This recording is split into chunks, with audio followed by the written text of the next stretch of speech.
So guys, साल था 1981। Germany के कोर्टरूम के अंदर एक औरत घुसती है और एक आदमी जिसके ऊपर एक 7 साल की बच्ची की हत्या और दुष्कर्म का केस चल रहा था, उसको सबके सामने बड़ी बेदर्दी से 7 गोलियां मारती है और ऑन द स्पॉट उसकी जान ले लेती है। कौन थी औरत और आज 41 साल के बाद क्यों ये इतनी मशहूर हो गई है कि सोशल मीडिया पे चारों तरफ इसी का जिक्र है। तो आज इसकी पूरी कहानी को हम जानने वाले हैं, तो चलिए शुरू करते हैं।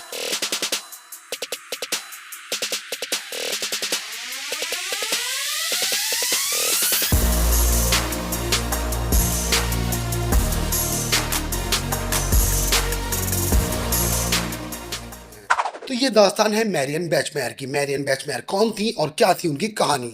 मैरियन बैचमेयर जर्मनी की रहने वाली थी और जर्मनी के पूरे इतिहास में उनकी कहानी सबसे ज्यादा याद रखे जाने वाली कहानी बन गई है। ऐसा क्यों? क्योंकि वो एक माँ थी जिन्होंने अपनी बेटी के हत्यारे को भरी अदालत में जान से मार दिया था। मैरियन बैचमेयर का जन्म 3 जून 1950 को हुआ था।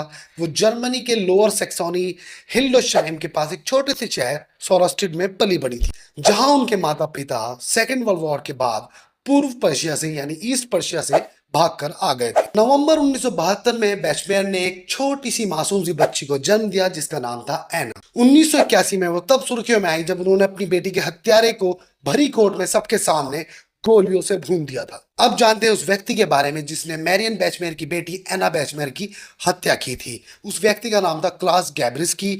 और इस पूरी कहानी को समझने के लिए क्लास गैब्रिस्की को भी समझना होगा।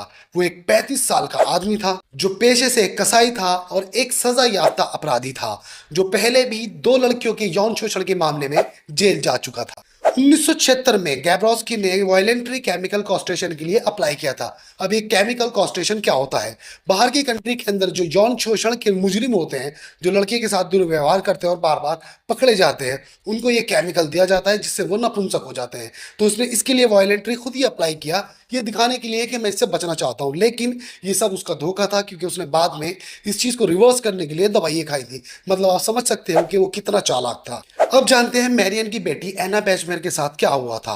5 मई 1980 को क्लास गैब्रिस्को ने उसको अगवा किया और उसको बंदी बना के रखा और उसकी हत्या कर दी। गैब्रिस्को ने एना को काफी देर तक अपने घर में रोक के रखा, उसके साथ यौन उत्पीड़न किया, उसको टॉर्चर किया तरह तरह से। और उसके बाद जब वो थक हार गया सब चीजों से, तो गला दबाकर एना की उसने हत्या कर दी। उसके बाद गैब्रिस्को की जो मंगेतर थी उसको इस सारे मामले की भनक लग गई और उसने सारे भयानक मामले की खबर पुलिस को दे दी, जिसके बाद पुलिस ने उसको गिरफ्तार कर लिया। पुलिस ने जब गैब्रोस्की से पूछताछ की तो उसने बताया कि सब कुछ करने के बाद एना ने उसको ये कहा कि घर जाके अपने माँ को बताएगी, इस डर से कि वो जेल ना चला जाए, जैसे वो पिछली बार यौन शोषण के मामले में जेल गया था।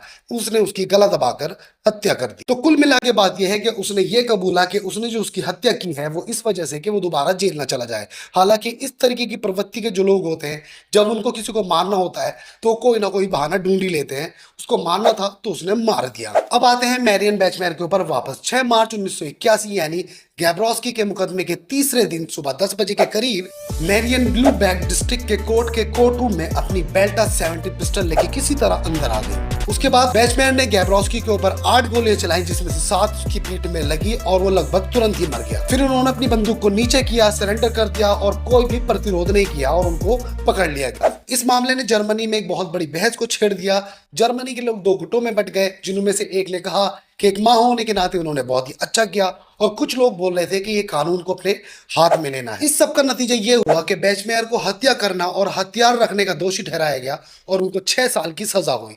लेकिन 3 साल बाद उनको जमानत मिल गई थी। 17 सितंबर 1996 में ल्यूबेक के एक अस्पताल में पैनक्रियाज के कैंसर से उनकी मौत हो गई और उनकी कब्र भी बारगोटर कब्रिस्तान में उनकी बेटी एना के साथ बनाई गई। बैचमेयर ने अपनी मौत से पहले नॉर्डिश और रॉन्डफक के रिपोर्टर लुक्सा मारिया बॉमर को अपने साथ चलने और उनके जीवन के अंतिम चरणों पे उनके ऊपर फिल्म काम करने के लिए कहा। तो ये थी मैरियन बैचमेयर की कहानी, जो जितनी दर्द भरी है उतनी ही ज्यादा हिम्मत और हौसले की कहानी है। मेरी जबान में एक ऐसी माँ की कहानी है जो बहुत ही ज्यादा हिम्मत और ताकत की एक मिसाल बन गई, और उसने दुनिया को यह बताया कि एक माँ से ज्यादा ताकतवर कुछ भी नहीं है। तो मैं मिलूंगा आपको एक नेक्स्ट वीडियो में एक नई कहानी के साथ। अगर आपको वीडियो अच्छी लगी तो वीडियो को लाइक करना मत भूलना, चैनल को सब्सक्राइब करना मत भूलना, और साथ ही साथ अगर आप किसी कहानी का रिव्यू चाहते हो तो आप उसके बारे में कमेंट करें, मैं उसके ऊपर डिटेल में वीडियो बनाऊंगा। मैं मिलता हूँ नेक्स्ट वीडियो में, तब तक अपना ख्याल रखना। Take care, bye bye.